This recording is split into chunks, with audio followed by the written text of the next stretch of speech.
الحقيقة تاعي مع النهاية تاعي علاش تنكزيستي وعليا الروم النهائية بيني وبين جمرة، روم دولية بين أقوى زوج صناع محتوى أنا وجمرة التونسي. هذه الروم تقدر تقول راح تحدد شكون أقوى دولة، يا تونس يا الجزائر. وباينة بما أني أنا داخل الشراكة لازم نتهلا فيكم يوميا ونوعدكم كون نخسر مع جمرة التونسي نفرحكم بالبوياباصات 10 منكم. وباينة المتابعة والمتابعة وحدة ايك بصلور. على بالي الثقة اللي راكم دايرينها فيا، اما على بالكم جمرة من قوة اللعب تاعو ولو يتهموا فيه بالزيت. اذا ما قدرتش نربحه راح نخيب ظنكم فيا ولازم نربحوه جمرة. وهنا راهي تسكرت الزون جمرة وانطاب يا حسرة. اول جولة داني، اول جولة ما راهيش تبشر بالخير، اول جولة ما راهيش تبشر بالخير، ولازم نعودوا نديروا له تكتيك مميز ونعودوا نربحوه خاوتي، لخاطر هذا اللاعب صعيب بزاف.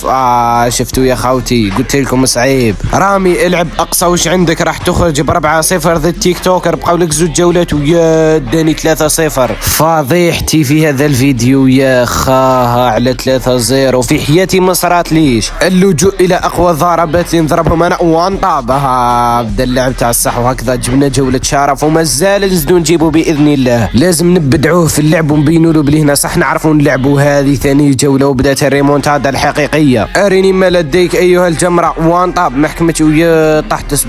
بس نعاودو نطلعوا قبل ما تدينا الزون ويا راح نموت زون ويا ضد من خسرت ضد جمرة تونسي مانيش مصدق.